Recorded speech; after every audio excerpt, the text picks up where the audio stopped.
Hello, beautiful people. Welcome back to Global Happenings Today TV. Some days back, Pa Edwin Clark had called out Chief Olusegun Obasanjo over his not too nice disposition towards Niger Deltans. While it looks like Olusegun Obasanjo is not letting the matter lie low, as it's tracing the whole history back to the 1967-1970, and this whole thing borders on Igbos. Very strong analogy, I must say. Well, a lot of people have been standing in it, has been trending. People are taking their sides very strongly over this matter. Well, we're going to find out exactly what it is he said and why everybody internet is agog over the matter. Before we go to the news proper, we'd like you to subscribe to our channel if you have not done so already by clicking on the red subscribe button beside it.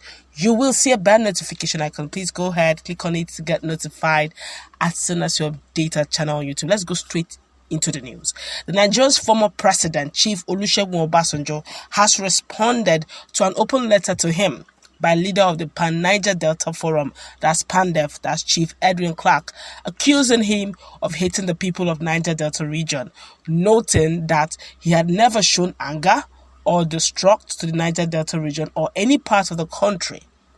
Clark had, in an open letter last week, berated Obasanjo for his position at a peace and security parley conveyed by the Global Peace Foundation and Vision Africa in Abuja, during which he came against the National Secretary of the Igbo National Congress, INC, that's Ebipamowe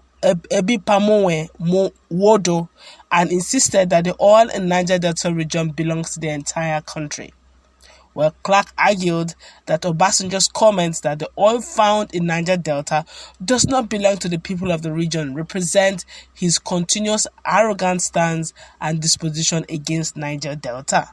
However, Obasanjo, in his own response, in an open letter to Clark dated December 28, while denying hating on the people of Niger Delta, maintained that the oil resources in the region belongs to the entire federation as a matter of constitution.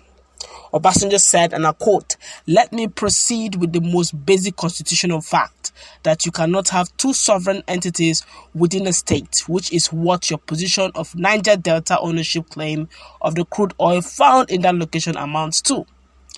All those who purchase crude oil from Nigeria enter into contractual relationship with Nigeria, not with Niger Delta. The territory of Nigeria is indivisible, inclusive of the resources found therein. No territory in Nigeria, including the mineral resources found therein, belongs to the area of location, and this remains so until the federation is dissolved." This is the position of the Nigerian constitution and international law. If there is a threat of violence to any part of Nigeria today, including the Niger Delta, it is the Nigerian military backed by any other machinery that can be procured or established at the federal level that will respond to such a threat. In principle and in practice, the position I have taken on the location of mineral resources in any part of Nigeria is the legal and constitutional position. Obasanjo, who elaborately referred to the Nigerian Biafran War in the letter, argued that he treated the people of Niger Delta with respect during the war, while suggesting that the people of the region would have had it worse if Igbos had won that saga.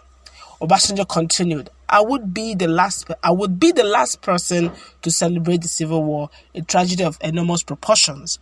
Needless to say that the chaos was fought in order to maintain and secure the territorial integrity of Nigeria, to which Niger Delta is integral. I leave you to second guess what would have become the fate of the southern minorities and your ownership claims of the crude oil located in your backyard. In the event of a contrary outcome, how do we pay homage to the memory of those who gave their lives to ensure the successful outcome of that civil chaos, including the millions who perished on either side of that? He wondered. The former Nigerian president claimed that what Clark called an outburst is his way of getting people or listeners' attention, while suggesting that the Niger Delta leader is only accusing him of what he is guilty of. Obasanjo's letter in full below. blah blah blah. Your letter titled, and I now went further to explain, but I think I should just quickly read it all in full so we can understand exactly what he meant. Now, this is the full letter. Your letter titled, "My disappointment over unprovoked outbursts against the people of Niger Delta region came to my attention on my return from the Horn of Africa on Christmas Eve. After a very careful and close study of your letter, I decided to respond to your letter also openly for general education of all and to clear some misconception and misperception on your part. First, my visit to you on the evening of Monday, December 13, 2021 was both a condolence and a get-well-quick visit to you that had nothing to do with Bishop Sunday Onocha meeting which I attended the following day. You should remember that I did not discuss in particular the meeting of the Committee for Goodness of Nigeria, CGN, that was coming the following day, except to ask if the papers had been received by you. The brief touch on the state of the nation is the normal discussion on the situation, which you rightly describe as continuous to drift to very disturbing levels. That evening, Otumba Oyewos Fasawe, who was with me to your house, and to all the 4 people I visited that night, can testify. You were one of the 4 people I visited. I would have expected my social visit to be excluded from your vituperation on other matters. However, you deserved the visit, and that was it. For me, personally, I have never shown any anger or distrust with Niger Delta region, nor any part of Nigeria or region of Nigeria. Rather, I have always picked point on leadership performance of all policies, and I will continue to do so. Even when a particular part of Nigeria decided not to vote for me and their leaders told me that in clear terms, I showed understanding and not anger or distrust or disabuse their minds on what I believe they got wrong. And in subsequent elections, they voted for me. My records before, during, and after the civil war in Niger Delta region was without blemish, and it was all goodwill to all the people of Nigeria, and especially the people of Niger Delta region, which was my theater of operation during the Nigerian civil war. I could not have mentioned to you any grievances against the Niger Delta region during my social visit because there was never anyone. And there cannot be anyone.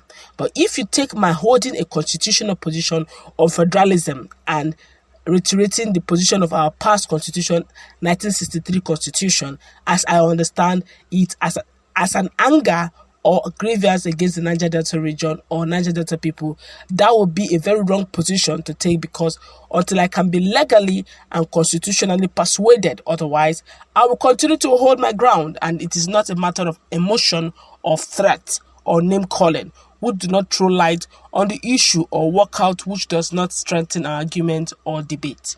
What you call outburst is my own way of calling or attracting attention.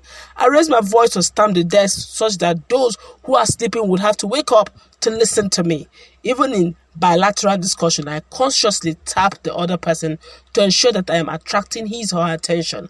I have an experience that it was when the person I was talking to started snoring that I realized he was not listening to me. But if raising my voice, stamping the desk, or tapping it is unpleasant to anyone, I tender unreserved apology. If I interjected to either complete a statement or to correct a statement being made that I believe was not the true situation, I have no apology for that. Truth must be stated and upheld no matter how bitter it may be. Chief Clerk, you're right to say that we have known ourselves since we were both in General Gowon's administration in 1975. The good thing, and maybe the bad one as well, is that you haven't changed much, if at all, since those days, and I haven't changed much either too. You stated and displayed what you are characteristically known and noted for, Urobo or Ijo, and what I am characteristically known and noted for as well. Let me proceed with the most basic constitutional fact that you cannot have two sovereign entities within a state, which is what your position of Niger Delta ownership claim of crude oil found in that location amounts to. All those who purchase crude oil from Nigeria entered into contractual relationship with Nigeria and not with Niger Delta. The territory of Nigeria is indivisible, inclusive of the resources found therein. No territory in Nigeria, including the mineral found therein, belongs to the area of location. This remains so until the federation is dissolved. Basically, he repeated the same thing. And he talked quite a lot. Said a lot, my God, said quite a lot. Okay, but Nigerians have also decided to react to this. Quite a long read, I must say. And we're going to take cross-section of what Nigerians are saying. Nigerians are getting very angry over this. Very quickly, I'll take like 2 or 3, statements. This one here said the people in the region, like all the other regions, were not consulted by Britain before they were forcefully incorporated into what became Nigeria. So technically, the oil exploration is robbery. The Igbos are from the same region, not outsiders like the others, benefiting immensely from the resources. While the people of Niger Delta remain in abject poverty, this injustice must be resolved by all means. This one here is saying the leaders of Niger Deltans are the ones intentionally creating the poverty to the citizens. They have all stolen from the oil money to build dynasties, companies, private officers for themselves without looking back at the citizens. If there will be elections, you will see the gullible poor going to take one dedica of rice to go and vote. That is the fashion for the poor. This one here is saying, people see Obasanjo as a good leader, but I see him as a big wolf in sheep clothing. This one here is saying the leaders of Igbos are the ones hating themselves and the citizens because they sell out the citizens for position that is not to say. Other Southerners are not doing it too. How do you explain the quota system allocation where the North tries to employ their families and maybe friends with their slot? The Southern leaders sell their own to the Northerners for money. So who is doing who? The Southern leaders are doing their citizens, not the North. A lot of people are talking on social media. Let's meet in our comment section. Quite a huge one. What's the take? It's actually telling Edwin Clark that look, all your stand you're making, if the 1967 to 1970 chaos had gone the other way and the Biafrans had won, you won't be saying what you're saying. By now, the whole resources would have gone straight